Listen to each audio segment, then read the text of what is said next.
Musím úprimne povedať, že nerozumieme tomu, čo sa deje v Litve, alebo možno ešte lepšie, že sme z toho rozčarovaní a rozhorčení.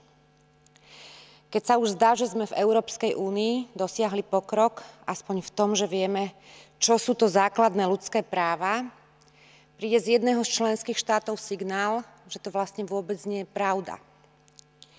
Úvahy o tom, že treba zákonom zakázať napríklad propagáciu iných než heterosexuálnych vzťahov, nám prídu neuveriteľne spiatočnícke a totálne ignorujúce to, čo sme za posledné roky v oblasti ľudských práv tu spoločne v Európskom parlamente aj v spolupráci s vami, s komisiou dosiahli.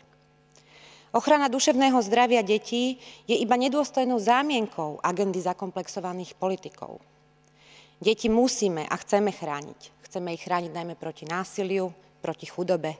Chceme im zabezpečiť podmienky pre vzdelanie, bezpečnosť a osobný rozvoj.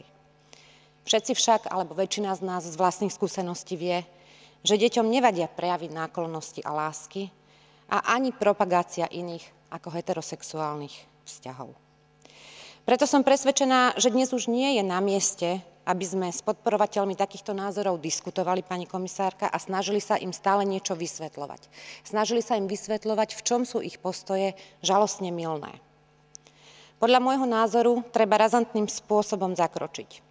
Treba jednoznačne povedať, že homofóbne legislatívne snahy sú v jednoznačnom rozpore so základnými princípmi Európskej únie, sú úplne jasne v rozpore so zmluvami, s Chartou základných ľudských práv a s Európskym dohovorom o ľudských právach.